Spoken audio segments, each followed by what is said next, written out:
All right, you're very welcome along to the NFL show here on OTB. We're going to hear from Mike Carlson ahead of the end of the London series. It's 3 weeks in a row this year, and it's the final game. It's not a bad game, or at least certainly when they announced the fixtures, it looked like it was going to be the pick of the bunch. It's the Eagles and the Jacksonville Jaguars.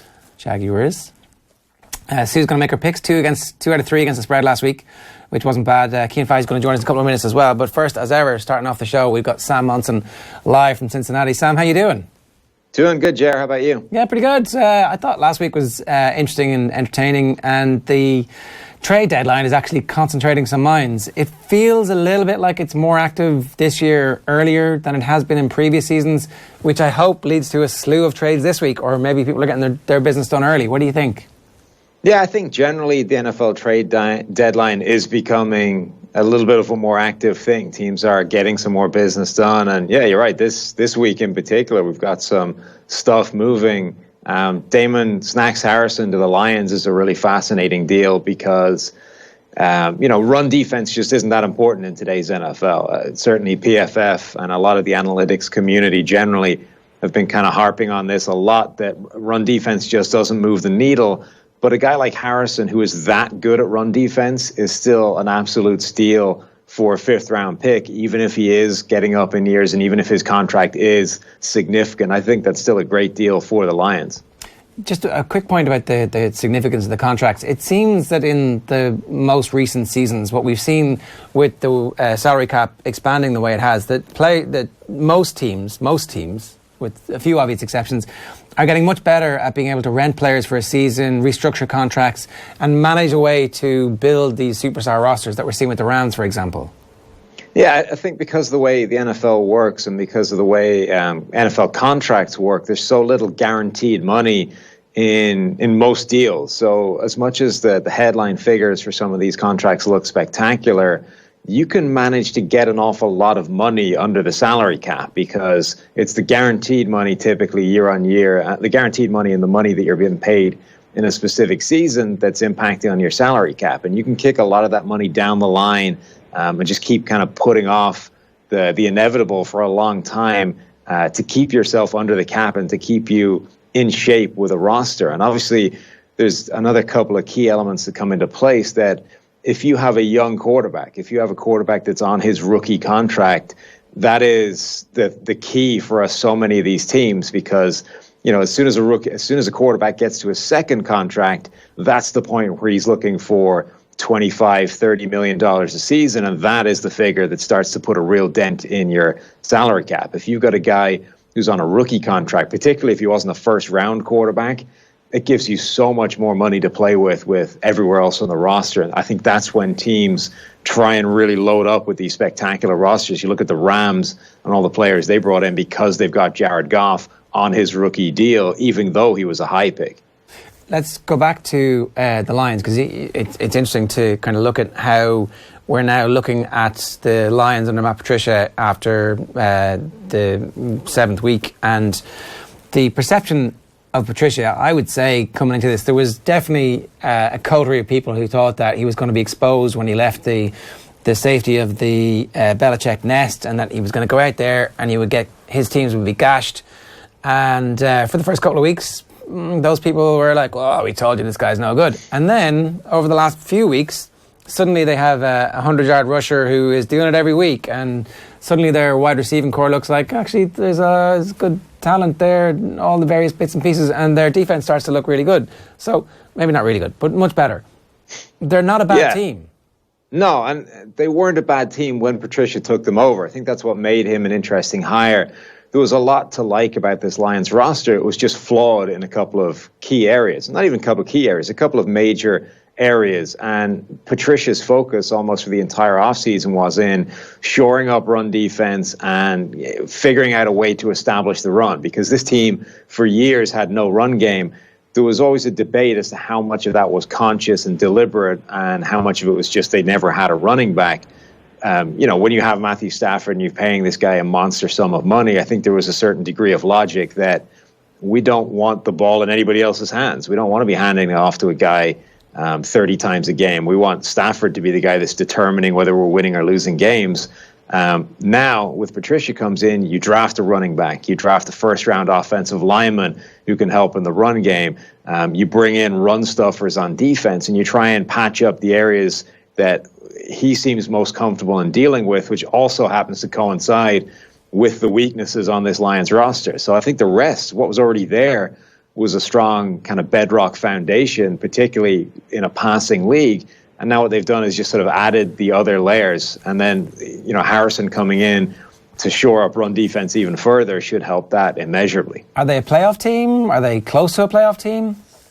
I think the NFC is still so wide open, particularly the NFC North. That division is chaos, especially with the Packers and the Vikings tying. That's going to make the playoff scenarios even more messy. But I think they're definitely in the running. They haven't been written off in that division at all yet. As long as they kind of still keep improving and keep showing they're capable of winning those games, you couldn't write them off within the NFC. Stafford is an interesting case study because, very early on, he was doing spectacular numbers, and a lot of that might have been down to the fact that he was able to throw the ball up and Megatron would catch it wherever he went. And there was a little bit of a slowing in terms of the reputation that he had around the league, potentially because he was playing hurt for a season or a season and a half. And now he's come back and he doesn't get talked about as like one of the absolute elite passers, but he's way better than the average passer in the league at the moment. Is that fair? Yeah, he is. And he's one of those guys whose high-end play is spectacular. And I think at times it can lead to him being a bit overrated by some. You look at what Stafford can do, and it's amazing. His high-end play is as good as any quarterback in the league. The problem is you don't know how long you're going to get that for, and his low-end play can be terrible. And it's a case of how much of each are you going to get from Stafford in a given season. I actually think when they lost Megatron, when Calvin Johnson retired, he became a better quarterback because he stopped just blindly heaving the ball up to Megatron, knowing that he would always come down with it. He actually had to play the game a little bit more honestly and diagnose when receivers were open and get the ball to the right place, spread it around more, and not just kind of rely on Calvin Johnson as this crutch.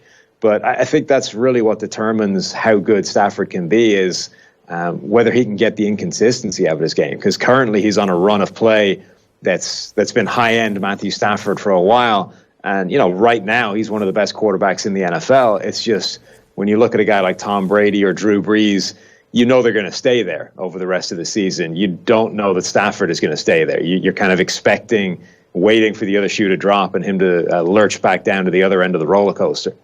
It's funny because they're up against Seattle. Both teams are 3-3. And I'd say if you probably at the start of the season had said after 6 games you're going to be 3-3, both teams would have been like, yeah, okay, we can live with that. And bizarrely, they both have a little bit of momentum behind them at the moment as well. Yeah, and like I said, particularly in the NFC where there's so many strong teams, I think a lot of teams record-wise are looking bad because the entire conference just keeps beating up on each other. There aren't that many terrible teams in the NFC, and there's a lot of good to very good teams. And they can't all win games every single week. So you're getting a lot of sides that are beating each other and decent teams ending up with poor records. And a team like the Seahawks, who we thought were going to kind of disintegrate given what was happening to that roster, the offensive line has been better. That's been the weakest link on that team for years. It's not good, but it's not the unmitigated disaster it's been over the past few seasons. They obviously still have Russell Wilson. They're able to continually kind of manufacture running back talent even when they swing and miss on guys like Rashad Penny, at least so far in the first round of the draft. They're able to plug in these guys that are either undrafted or very low draft picks, and those are the guys that look spectacular. It's another interesting matchup within the NFC. Yeah, so that's one of the interesting kind of hinge matches that we have where teams have the same record this week. The Dolphins are at the Texans. They're both 4-3, and yet I think I'd rather be the 3-3 Lions and Seahawks. The Texans are coming off a 4-game winning streak, which is remarkable because they haven't actually played well really in that many of those 4 games. Well, not just that, but they are continually conspiring to try and get Deshaun Watson killed. They may have the worst offensive line in the NFL. They had to send him on a bus to Florida last week because they were concerned that his lung might not withstand the plane ride. Like, they send him on a bus for 12 hours rather than put him on a plane because that might damage his lung, then sent him out behind the worst offensive line in football against the Jacksonville Jaguars defense and said his lung will probably be fine against that. That's not a concern. The plane ride is an issue, but getting beat up for the whole day is probably okay. So, Deshaun Watson has been playing, I think, better than he did last year, despite the numbers not necessarily backing that up. He's playing in the face of the most sustained pressure of anybody in the league.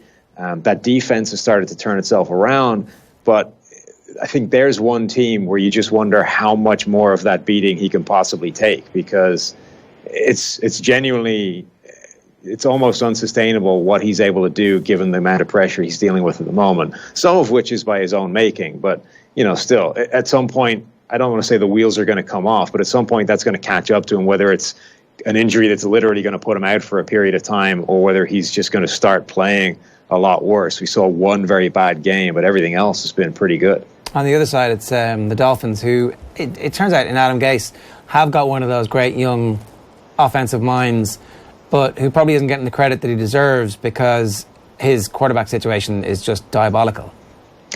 To an extent. I think that Miami team was always a bit of a mirage this year. They won 3 straight to open the season. They didn't ever look that good.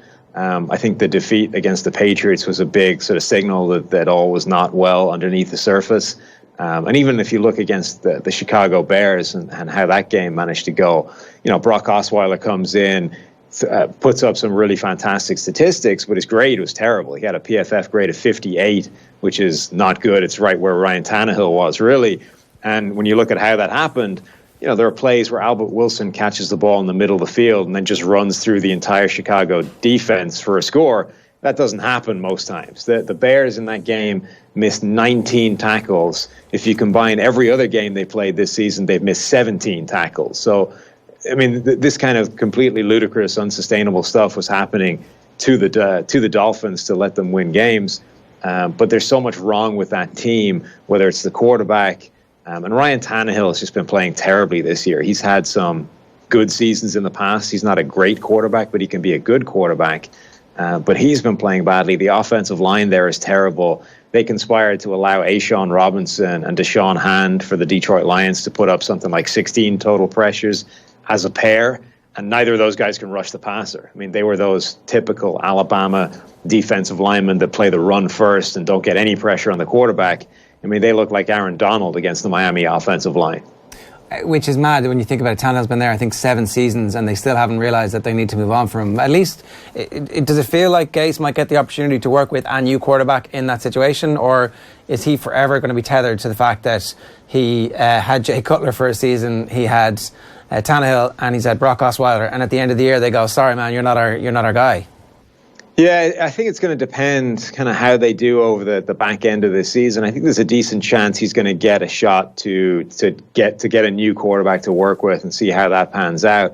The Ryan Tannehill thing, it's difficult to know how much of it is the circumstance he's in at the moment with the bad offensive line, all that kind of stuff, and how much of it is coming back from injury, and how much of it is just the kind of ups and downs of Ryan Tannehill. I think he's had stretches in the past where he's looked like a very viable quarterback, but he's always had flaws to his game. We're talking about a guy that was a college wide receiver for a large part, and then kind of became a quarterback, and just never really got a lot of the finer points and the nuances of the game down, and sometimes that's a bigger problem than others.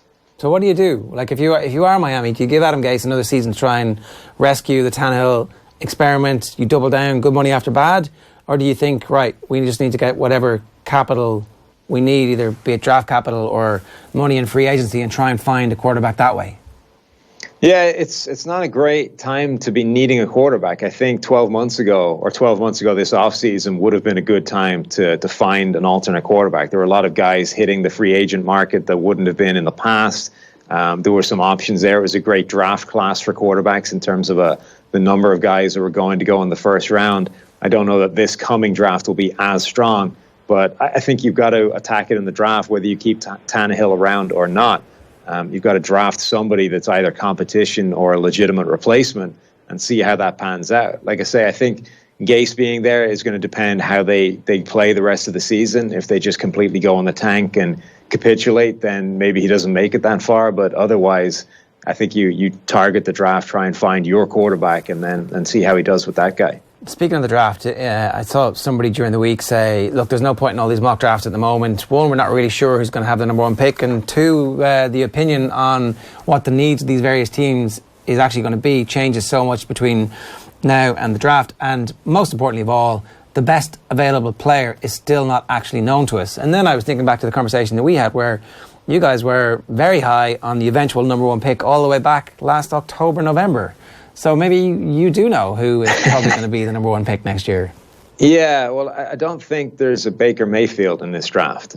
Baker Mayfield was crushed the PFF system for years. He was, every season of his college play was amongst the best we've ever seen. 2 of those seasons were the best we've ever seen. So all the way along, we were pretty confident that Baker Mayfield was just going to be the best player in this draft. He was the best player and at the best and most important position. He was the clear-cut number one. This year, I don't think the same thing is true. The number one quarterback at the moment is probably Justin Herbert from Oregon, but he's not destroying the system and the grading the same way Baker Mayfield did. It's a close-run thing.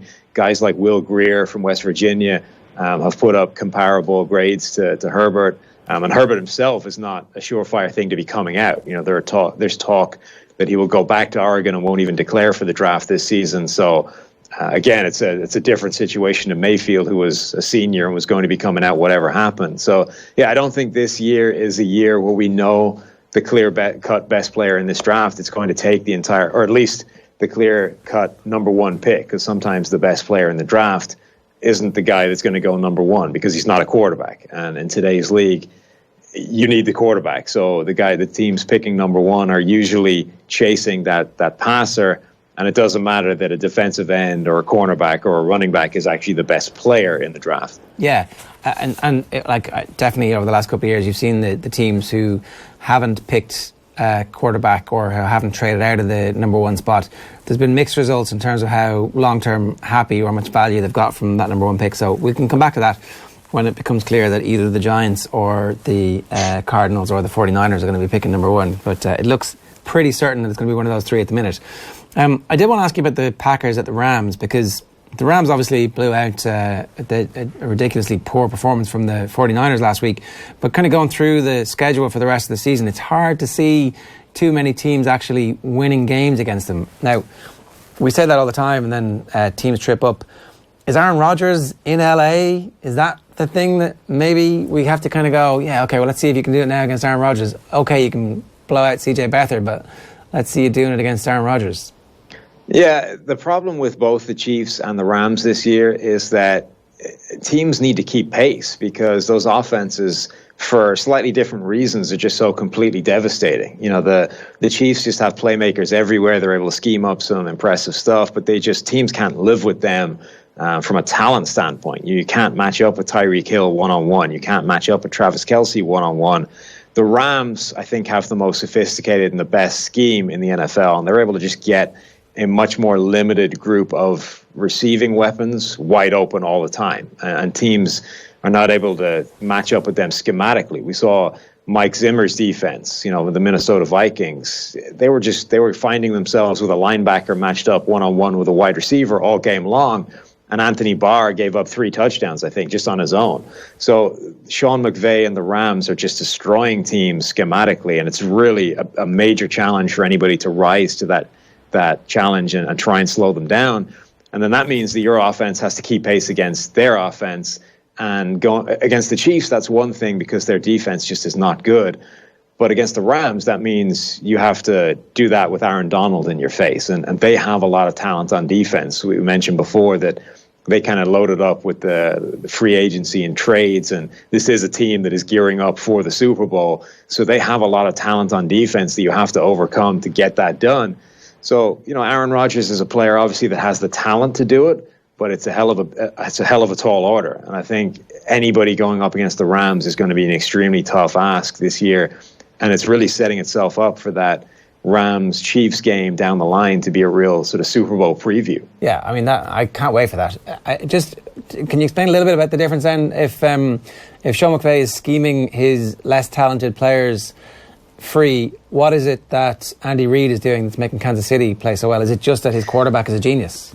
Well, I think they both have very good schemes. I think they're amongst the best schemes in the NFL in both instances. I think that Sean McVay is able to do a lot with motion, with pre-snap movement, with alignment to essentially manufacture favorable matchups. So like I said before, he was able to figure out what the Vikings do on defense to the point where he could essentially manufacture a wide receiver on a linebacker whenever he wanted to, and that was game over. The Vikings can't cover that. It's a touchdown. With the Chiefs, Andy Reid has a lot of creative play calls and a lot of fancy stuff, a lot of screen work, a lot of these short shovel passes, all that kind of stuff. And they actually, from a schematic point of view, Patrick Mahomes has had the largest number of open throws over the course of the season. And a lot of that is because of Andy Reid and the play calling. But so much, I think, of their ability is what the quarterback and the receiving core is able to do just from a physical, athletic standpoint. You can't match up with a guy like Tyreek Hill on defense. You don't have anybody that runs that fast. And, we've seen teams at times in this season, they've gone one-on-one with him, and they've been able to slow him down for most of the game. But you miss once at the line of scrimmage, and it's toast. Jalen Ramsey, the Jacksonville Jaguars, one of the best corners in the NFL. When he was able to get his hands on Tyreek Hill at the line, he was able to slow him down. He was able to take him out of the play a lot of times. But all it takes is one miss, and he missed one time down the sideline. Tyreek Hill was gone for 25 yards, and it just happens in a heartbeat. And, the Chiefs have been doing that to teams all season long. They're just too athletic. They're too dangerous. They're too physically gifted on offense, whether it's Kelsey, Tyreek Hill, even Sammy Watkins, nobody talks about anymore because he's barely a factor, but he's a dangerous receiver. Kareem Hunt out of the backfield, you forget about him, and then he breaks 10 tackles in a game and, becomes the single most important player on offense for a stretch. So there's just so many weapons in that team that the schematic part almost takes a back seat in a way.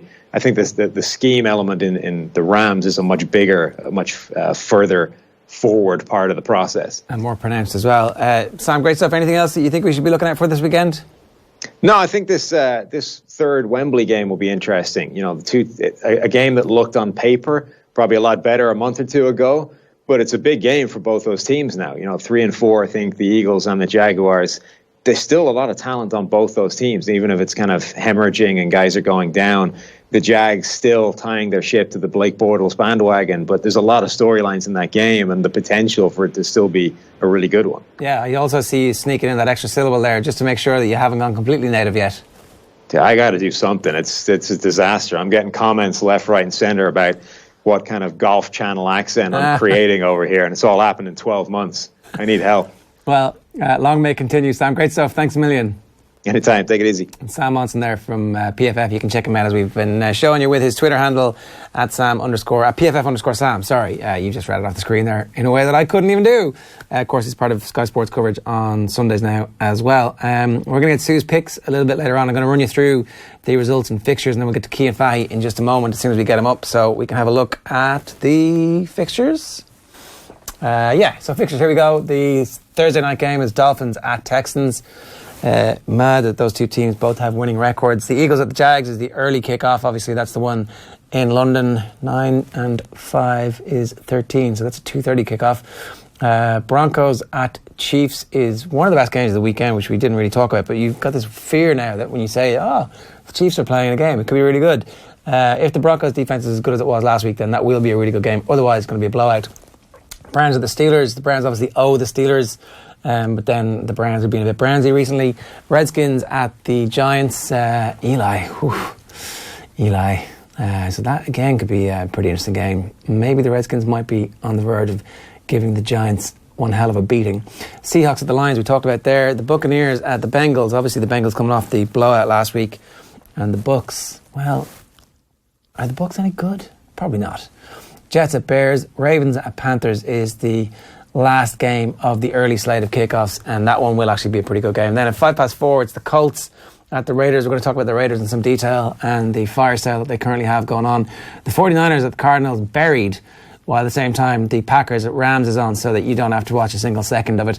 The Saints at the Vikings is the late kickoff, and that will be pretty good. There will be some points in that game, I suspect. And then the Patriots at the Bills. Who knows what the hell is going to happen from the Bills' perspective beyond a pummeling from the Patriots. We've said that for years, and then the Bills always manage to cover the spread somehow, particularly at home up in Buffalo. Now, Cian Fahey is with us. Cian, how are you? A little less confident than you in the Bills covering that spread this year. I don't think that's going to happen. Yeah, I mean, probably not, in fairness. But their defense was supposed to be... Look, I got a stat from Vince Verhey of Football Outsiders, who said there are 32 quarterbacks this year who have thrown at least 3 interceptions. The Bills have 3 of those quarterbacks. Okay. So, I mean, that's just telling you how their season has gone. Yeah, fair enough. And yet they have 2 wins, which is as many wins as Arizona and San Francisco have together. So they're not completely crap. Their defense was supposed to be pretty good, but the Colts just tore them apart early and often last week.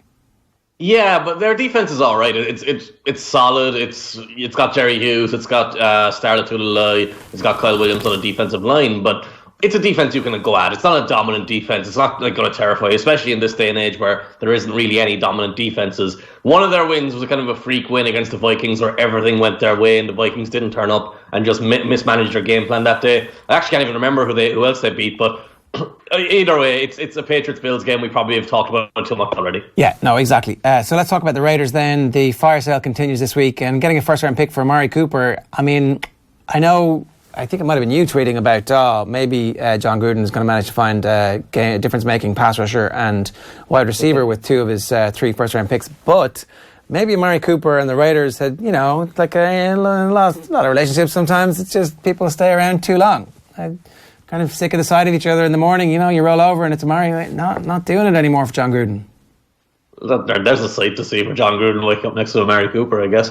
I think the interesting aspect of this is the Raiders have wound up in the place that they should have wound up, but they've gone about it in such a way. And I think the journey of how you get to somewhere matters because it tells you how you're going to make decisions moving forward. And it feels like the Raiders came into this season with a really bad defense where Khalil Mack was a phenomenal player who you obviously wanted to keep, but his impact on that defense was never going to be as high as it is in Chicago where you had other pieces around him.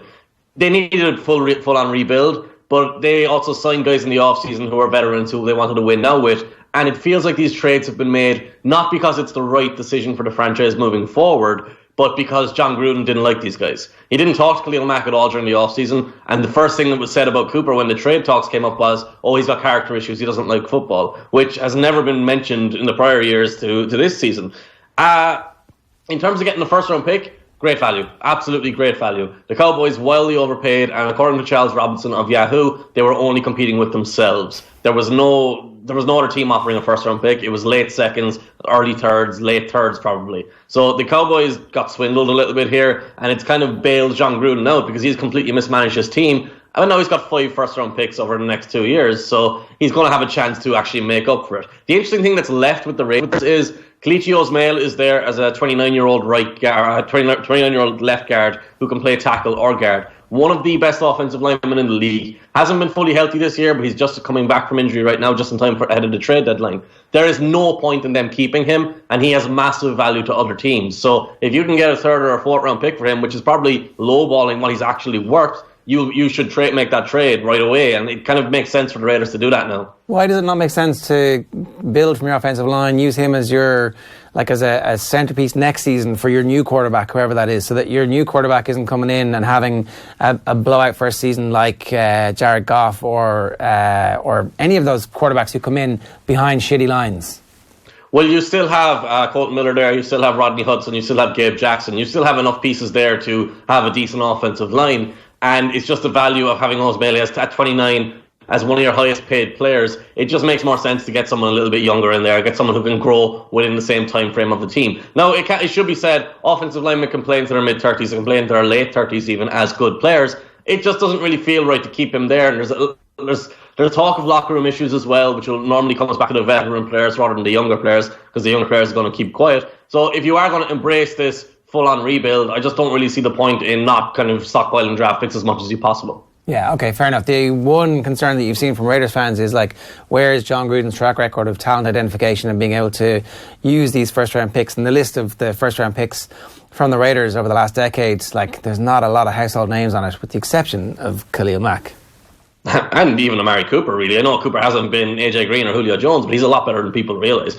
The interesting thing about that is Reggie McKenzie is still there. He's the GM who picked all these guys who he's now giving away. And the way that structure is working is John Gruden is making all of the decisions, and then he tells Reggie McKenzie, go and do this for me. So Reggie McKenzie is the GM, but he's not really the GM. He's just a guy, he's just a figurehead basically at this point. He had built the team with Jack Del Rio. He had built the team prior to Jack Del Rio. Even he was undergoing that rebuild. So he got a lot of credit for because he got them out of bad contracts. And now they're already doing the same thing. If you're a Raiders fan, you can feel so aggrieved because, one, you're losing your team to Las Vegas soon. And two, you had this team, this nucleus of a team that was built, and you had gone through all this awful stuff of getting rid of pieces because of these contracts, because these financial numbers didn't work out. And now that once you get through that, you're supposed to be rewarded with 10 years of a young team growing together and building around properly. But they just overpaid too many guys on the offensive side, and they didn't pick the right guys on the defensive side. And now you've got John Gruden, who has been out of the league for over a decade, making decisions that don't make sense to anyone except for John Gruden. Okay, and what about Carr?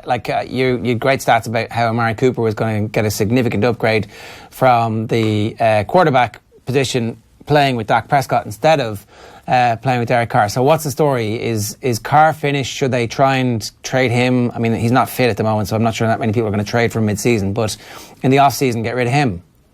You'll always find someone to believe in him because he's got that crazy arm talent. I've never been someone who has seen what other people have seen. My charting has shown to be a hugely inaccurate quarterback. Someone who could hit short throws behind the line of scrimmage and is an okay deep thrower. But outside of that, he was one of the worst short passers. He was one of the worst underneath passers and one of the worst intermediate passers. So that's the 1 to 20 yard range. He has never been capable of doing that. Last year, he was one of the worst passers in terms of interceptable passes. He was throwing the ball to defenders all the time. He got away with it a lot, but he also did get punished enough that people noticed that he wasn't playing that well. The problem with Carr is he needs a great offensive line. I've compared Jared Goff to him a little bit this week because Jared Goff is playing in a situation with the Rams where he gets these wide open, completely clean pockets with receivers running wide open down the middle of the field. And that's what Carr had during his one big season, during his one season when he had over 30 touchdowns and everyone was calling him the next great quarterback, and that's how he got paid. So if you're looking at his skill set and what he brings to you and how much he's going to cost to acquire, it's a very difficult one for me to say, yeah, you can go out and you can trade for him and build an offense around him. But that's not really the way NFL people think. They look at Carr and they see, oh, he's got a huge arm, he can make any throw. His issues are footwork, his issues are awareness, his issues are probably a little bit of being in that offense. We can fix him, we can make that work. So they will be able to get, I think they could possibly get a second or even a first round pick for Carr as well. So I think they might trade him in the offseason. Yeah, okay. It doesn't sound like there are amazing quarterbacks in the draft this year. So I don't know what the point of stockpiling these ones are unless you absolutely love one. Every single year we have the same thing in October, November, December. This year's draft isn't that good. Then we get to the actual draft and we're like, hey, this year's draft is pretty good. It's much better than that. That's just the way the draft cycle works. 12 months ago we did the same with this year's quarterback class. Prior to that, we did the same with that. Everyone's always talking about the next draft class. Last year, everybody wanted the scam for Sam was a real thing amongst the Jets fans. They were like, let's tank the season, and then they didn't even need to. But at least there was some hype around a couple of the quarterbacks last year, whereas this point, it's like, I was just chatting with Sam about it, and he was like, yeah, there's a few. One who's like maybe not even coming out, who's grand. I don't know. It feels like... Look, some of the top picks... Mitchell Trubisky came out. No one expected him to be a top pick in that draft until the very end of his final season. Carson Wentz was playing the second level of college football. No one knew about him at all 12 months before his draft. The process begins and these guys get uncovered and they become top picks, and that's just the way it works. Okay, let's move on to the Saints are at the Vikings this week. The Saints are 5-1. The Vikings are 4-2-1. And the Vikings kind of like... They've started to play well again. Obviously, there was that weird game that they lost against the Bills when they didn't show up. There's the tie. There's just been a sense that they're not quite fully there yet. They get Emerson Griffin back this week. Are they a team who are about to round out into form and will emerge as one of the class organisations in the entire NFC? I think this game will tell us a lot because their big issue so far has been being outcoached. It's been teams setting them up with play action, with lateral moving plays, with horizontal moving plays that pulls them sideways.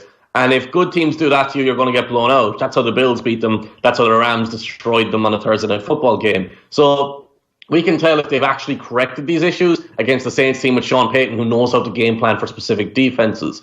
Everson Griffin coming back is huge. I get that Everson Griffin is not JJ Watt. He's not Justin Houston. He's not Aaron Donald. He's not these guys who get talked like he's a star, but he's one of the best players in the league. He is. Last year he was the defensive player of the year, didn't win it, but he deserved it. He was constantly making pressure, constantly getting sacks, one of the most disruptive players in football. And the other part of this is, while he's been out, Daniel Hunter has moved to the right side and been phenomenal. Daniel Hunter will go back on the left side, continue to be phenomenal. He has 7.5 sacks and 7 starts this year. That pressure they're going to create all season long is just going to be really, really hard for opposing offenses to overcome. The big challenge for this Vikings team, to me, I know people aren't really recognising it because the offense put up a lot of points against the Jets, but that was more about Sam Darnold kind of imploding on himself and the Jets offense setting them up on shorter fields in the second half. In the first half of that game, they had 10 points on 9 drives. 9 drives is normally a full game. They could not move the ball. Cousins was making awful decisions. The offensive line wasn't helping him. He wasn't making throws that he should have made. I know people say it was windy, but you kind of expect more from your quarterback just because it's a little bit of wind. So my concern there is the offensive side and how the coaching is going to match up to opposing teams. So this week's game against a phenomenal Saints team, you're at home, prime time. This is the perfect game to kind of make a little bit of a statement. Yeah, let's see exactly what happens with that one. So let's briefly talk about Sam Darnold there. You mentioned him. Is this just rookie growing pains where he's good one week and not great the next week? So rookies are always going to have this level of inconsistency that's higher than older players generally. Part of that is older players have proved that they're good enough to be in the league, so they've stuck around. Rookies have more extreme levels of inconsistency. But with Sam Darnold, I'm not really concerned about his inconsistency. What I'm concerned about is the way he's making mistakes.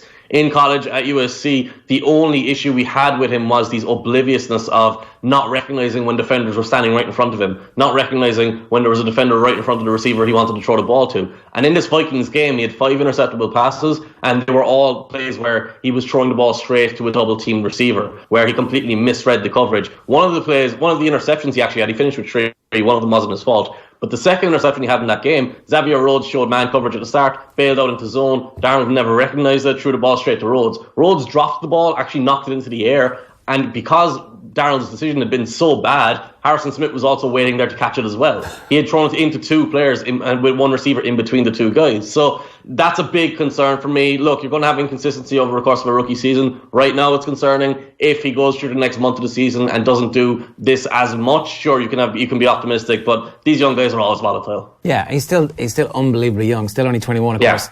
The last thing that I wanted to ask you about was Cam Newton, obviously not young at this point, and like, I don't know. I mean, does he get the credit he deserves at this point of his career for that comeback last week against the Eagles in Philadelphia? Well, it just broke a moment ago, so I know you wouldn't have recognised it, but he got Player of the Week this week. I think Cam is probably just happy to not have anyone talking about him. Over the course of his career, he's never got any plaudits, really. He's mostly got just negatives, so he's probably happy to just be in the background. The interesting thing about that offense is they have no real vertical threat. They're not throwing the ball downfield at all, and Cam has made that work. So Devin Funchess had 4 drops in this game. One of them was a touchdown. The other 3 were first downs. That's a big part of why they were scoreless going into the fourth quarter last week against the Eagles. And then Cam just kind of took over. He made plays that you don't expect your quarterback to make that consistently, and that's why they scored 21 points in the fourth quarter. And it was a kind of a throwback to his MVP season where everything around him was going wrong. Everything on that offense, even on defense, they were struggling a lot. Everything on that whole team said, we should lose this game. And Cam Newton just came up and made plays that was like, no, we're going to win this game, and I'm going to be the reason why we win this game. And he was outstanding. And it's kind of a really positive thing, a really, I guess, heartwarming. The heartwarming is not a great word for it, but a really reason to be optimistic because his last 2 years, we haven't had that many of these performances because he's been hurt and because he's been inconsistent and changing schemes. Yeah, warm-hearted Cian Fahey. Thanks very much. Hey, thanks, man.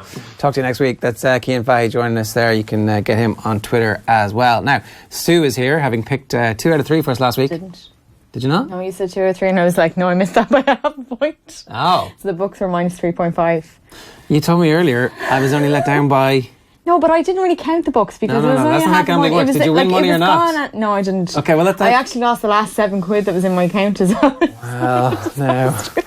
Empty account. I thought the Jags would have corrected the problems, and then when you said to me, "Oh, you don't want me to bet on Bortles," I was like, "Oh no, I don't want you to bet on." Yeah, they didn't either. No. So just to clarify, Sue likes a small gamble on. Yeah, I'm talking about 10 quid. Yeah, 3 tenors. Right. No, tenner against the spread. Okay. So I usually do an accumulator with €1 as well, where I do all of the games. I came very close to actually winning about $3,000 last year across 9 games. But I usually do 10 quid across 3 against the spread. I'm in one of those pools in America. It's like a confidence pool, and you have to rate how confident you are beside the pick. So you make your pick and then you rank them, and it was always ranked 2 to 16. I was like, that doesn't make any sense. Why don't they pick number 1? It's because they add. So they add the number, and that gives you your total score. And I only worked out that 16, a big score, is a good number. I literally only worked it out this week when I went to check the leaderboard, because I got a WhatsApp from a friend of mine going, "Ooh, you're going to win." I was like, "Ooh," before the evening kickoffs. Yeah. And so I changed my San Francisco 49ers to get hammered pick to, because I've been listening. I've been listening to. Against your own team. I've been listening. Yeah, of course. I've been listening to Michael Barty going, I actually think this game's going to be close. Yeah. And I was like, fuck off. Yeah. So I got diddled. But I love the way you didn't tell me about this until now. Which? Thanks very much for sharing this. Yeah. You're a good guy. Anyway, this week I'm over and back about a few of them, but I think I'm going to go with the Steelers. Browns are at the Steelers. Steelers are -8 at the moment. That might change over the next couple of days. Of course, they're still having problems with Levy and Bell. I think they're still trying to sort out a lot of things. But the Browns last week were mental against the Bucks and went extra time again. Just crazy. And then seemed to be two equally bad teams playing each other. So I just think against the Steelers, they're not going to match that. -8, it's going to be one pretty easy. I have a feeling about the Redskins and the Giants. The Giants are +1 at home. I mean, the Redskins haven't been totally awful. So what are you backing? I'm going to back the Redskins. Oh, yeah. Absolutely. It's only +1. Yeah. That's a great bet. Yeah. And the last one is the Colts at the Raiders. The Raiders are +3 at home. I think the Colts have been kind of good. I have Andrew Luck on my fantasy. He's been brilliant the last 3 weeks. I think they're getting a little bit together. The Raiders are just falling apart. Yeah. So I think you can make money backing against the Raiders. Apparently, there's been 1 week where Kansas haven't covered the spread, and the Rams have covered the spread every single week. I was just about to say, the Rams are on bye week this week, and I would have bet them. Like, last week was just absolutely ridiculous. Gurley would do it by himself. Yeah. So I'm determined. I lost all my money last week, but there you go. And the mortgage on my house. But anyway, let's move on. On that note, degenerate gambling advice from Sue Murphy every week. I'm sorry. Right, so we're going to play out this week with Mike Carlson. This first appeared on OTB AM, which is our brand new morning breakfast show. You might not know about it just yet, but every morning we do the show live from here, and it streams at 7:45 from 7:45 AM to 9:30. You can get it on all of our social channels. So wherever you found this podcast, that's exactly where you get OTB AM. Here's Mike Carlson talking about the end of the London series, and we will see you next week at the same time, maybe, and the same place, definitely. Good luck. The last of the London series of games happens this weekend. It's a chance for Blake Bortles to have some redemption after he was benched last week. The Philadelphia Eagles aren't quite the challenge that maybe we thought they would be after the Super Bowl last year, but who knows? Maybe they're about to roar back into some form. Mike Carlson is with us. Mike, how are you? Good morning to you. It's a good morning. Red Sox won the first game of the World Series, and so I'm feeling very good. I want to talk a little bit about Bortles and the situation we find ourselves in ahead of this game in London, and maybe that. What was that? That's my Boston Red Sox coffee mug. Very good. Literally Red Sox. Very nice. What the hell is the story with Blake Bortles? Why is he still playing football for Jacksonville, and why are they so inept? Well, the answer to the first question is they don't have anybody better. And they have decided, a couple of years ago to go with Bortles, thinking that they would be able to get the best out of him. Why is he so inept?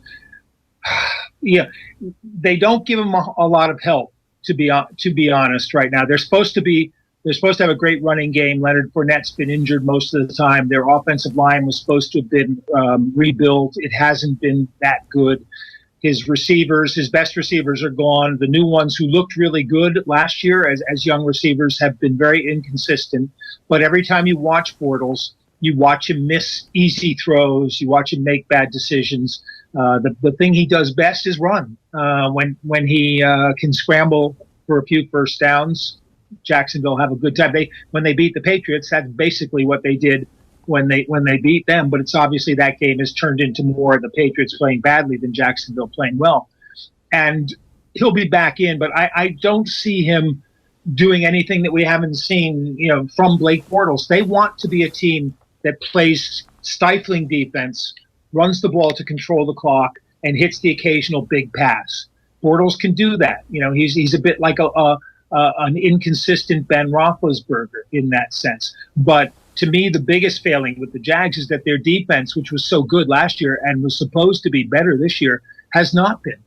And, it's looked decidedly average. And given the amount of talent they have back there, that's not a good thing. No, there's all sorts of rumours about rows in the locker room, and that kind of dates all the way back to pre-season when one of their players was suspended for a brawl with one of his teammates, and it was like, I can't remember which of the two superstar defenders it was, but it was definitely two of the most high profile who you were kind of assuming would help the entire defence take a major step forward this year to the point where they were going to be Super Bowl contenders. But at this point, I think you can probably write them off. What about the Eagles? Well, yeah, I wouldn't write them off because they're in a weak division. And 3-3 right now in that division with Tennessee and Houston and the Colts means that they could win that division still. They and Philadelphia both suffered the curse of London last week. I picked those two teams as my best bets. Philadelphia was at home to Carolina. Jacksonville was at home to Houston. They reached 5-point favorites. I said they'll win by a touchdown. My two best bets. I only picked 3 games wrong last week. Those were 2 of the 3. What it means is, for the 24th consecutive game, London will not have a game between two teams with winning records. They're both 3-4. I was expecting they would both come in at 4-3 and break that curse after 23 games, but it's not so. The Eagles, after 3 quarters, going in the fourth quarter, they were leading Carolina 17-0, and everything looked good for them. They're not as overpowering offensively or defensively as they were last year on that Super Bowl run where everything went right. They've had a couple of injuries, especially to running backs, and that's hurt them, to wide receivers. That's hurt their offense. But Carson Wentz is looking back in form. They were running the ball, not at all, but able to pass it against Carolina. But defensively, they fell apart in the fourth quarter.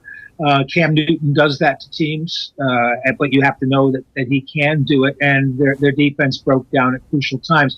So I make this game in London as probably we were looking forward to it at the beginning of the season as being the Super Bowl champs against the AFC finalists, and a really great game. Now it's kind of like two teams that really both desperately need a win to turn their seasons back on track. Yeah, it should actually be a good game. And Bortles has a great record in London, so you hope that somehow he kind of some muscle memory kicks in, and he, I don't know, I can't finish that sentence in any way that makes sense. A few cups of tea. Yeah, a few cups of tea to overcome the jet lag. That'll help. A trip to the Palace. I did want to ask you about that game between the Eagles and Carolina last week. Notable for Eric Reid, who wasn't a captain, going up to be part of the toss, and then also notable for a late hit on Carson Wentz that Reid affects, and then all of a sudden Zach Ertz comes to try and attack him, and Reid just dips down with his shoulder, and whatever size Zach Ertz is, 12'14" or whatever it is, and just flips him over his shoulder like it was nothing. Eric Reid was on fire physically and emotionally in the game last week. Why so? The big thing was Malcolm Jenkins is defensive back for the Eagles, and Malcolm Jenkins is sort of the chairman of the NFL's player committee on the whole racial issue.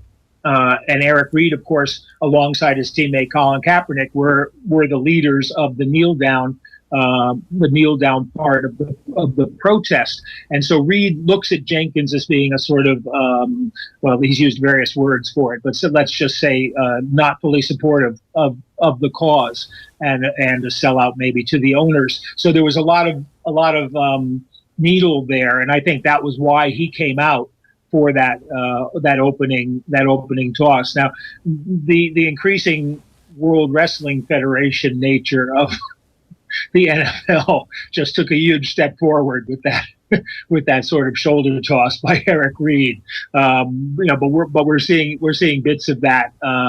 The referees trying to stop the body slamming of quarterbacks and things that don't get called, things that don't get flagged when they should be flagged, and things that get flagged when they shouldn't be flagged. And we're just at a time when I think the game has become so individually oriented that those kind of priorities can move ahead of what used to be thought of as team priorities, where players would keep that sort of thing in check, and a certain amount of violence was allowed on a sort of mano a mano basis, but in the course of play, as it were. What was I just reading about the Sam Huff and Jim Taylor, who just died last week. Green Bay Packers fullback, New York Giants middle linebacker, famous Frozen NFL championship game, in effect the Super Bowl of its time. And Steve Sable of NFL Films was just a kid helping his father on the sideline. He said he'd never heard anything like it. They were just effing and blinding each other on every single play. And every time Taylor got tackled, Huff would tackle him, and 5 guys would jump on, and they would be, punching and pulling his hair and, kneeing him and things like that. But that was the old days. And nowadays, with cameras everywhere, besides NFL Films, we don't do that. We're not supposed to be doing that sort of thing. No, let's see exactly what happens with that one. I want to talk to you about the busy week of trades that we've had. The trade deadline is next week. Already there have been 3 or 4 significant trades. Eli Apple, the malcontent cornerback, a former first-round pick for the New York Giants, gets traded to the New Orleans Saints. They were obviously hoping that they were going to be able to get Patrick Peterson from the Arizona Cardinals. Peterson, an absolute genius. Eli Apple, a troubled genius or just a complete waste of time? Troubled.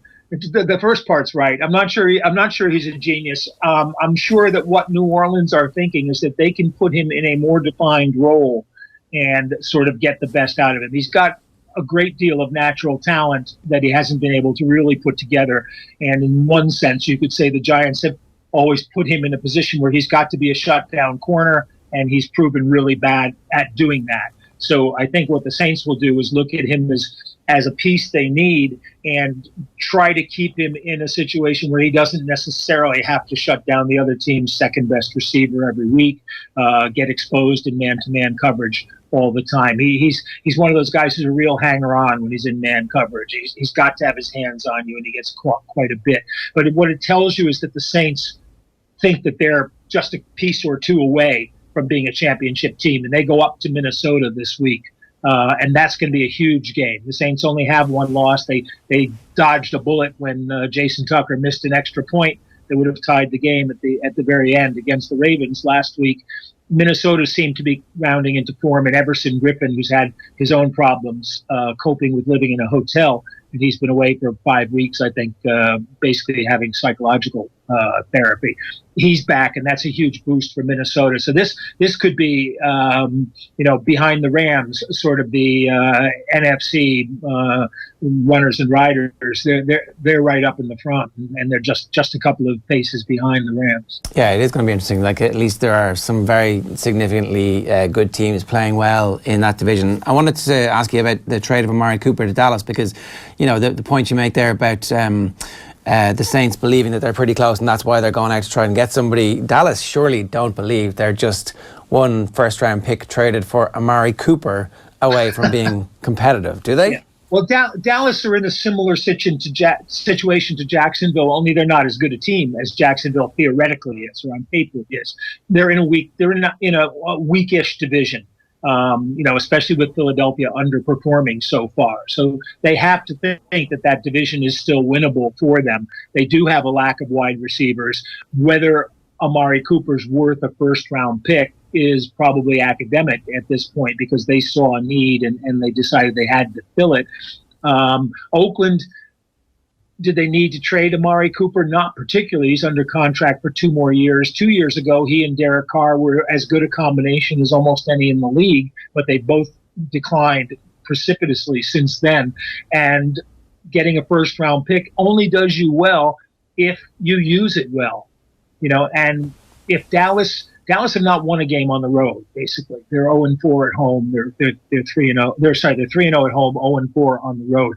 If Dallas wind up being a middle of the pack kind of team, and that draft pick winds up being in the top dozen or so, then they're going to probably regret it, because they might need it as much as Oakland do. But Oakland will have 3 first-round picks. They're only as good as the picks you make. And if you're figuring one of them is going to go for a receiver, the hit rate on wide receivers in the first round is very, very spotty over the past, say, 10 seasons. And if you look at the draft that Cooper was in, the receivers in that draft, none of them have been overwhelming successes from that first round. So, Gruden's putting his mark on the team. He's getting rid of the star players from the previous era. I'm sure Carr will probably be gone if they can do a deal for him probably in the off season, not during the season. How much do you get for Carr? That was my next question. So, like, it's an interesting thing. A lot depends on how well he plays the rest of the year. Although teams will be looking at him and saying, well, there's not much around him, and there's less around him every week. But he's under contract. A first would not be impossible. If Cooper's worth a first, Carr's certainly worth more than that. But based on performance, you're in a situation where a team's going to say, we can fix that. We're looking at Derek Carr and we can fix that. But my thought is he's basically a short passer who's going to be hung up in long passing offenses. Well, so one quick point on this. So the story emerged yesterday from, I think, Pro Football Focus or whoever it was, that he'd been crying on the sidelines, that his teammates had been shown this video in the analysis section, and that he had lost the locker room as a result of this. And then his brother, who's an NFL Network's analyst, tweeted out the list of injuries that he had in that game specifically. And then Derek Carr himself tweeted out, look, bro, I wasn't crying. You don't need to answer this for me. I'm okay. And it's just this kind of weird sense of somebody within the Raiders organization is trying to undermine him by leaking the fact that everybody was watching it. And if you're trying to trade him, then you shouldn't be trying to undermine him in public.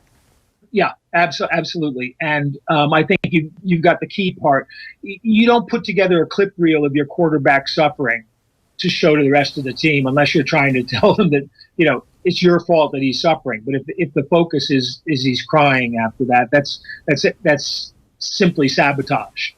Whether he cried or not, I don't care. I've seen players cry in various situations for injury reasons, often because they're being taken out of the game and they think they're letting everybody down, for emotional reasons. Sometimes really good players who've come back. He took a bit of a beating in that game in case, the Raiders management didn't notice that. And when he had that hit to his arm that looked like it might be a serious injury to his left arm, when he came off, he was certainly in pain, and it turned out it was probably something like a bone bruise or something like that. But to me, it's a non-issue, except to the point where the team is taking advantage of it. And if he loses, so to speak, the locker room, it's because the management wants him to lose the locker room. Not because of anything he's done or hasn't done. Yeah, no, for sure. Mike, great stuff. Thanks a million for joining us this morning. Enjoy the game in London. Thanks. Always love it. Keep your socks on.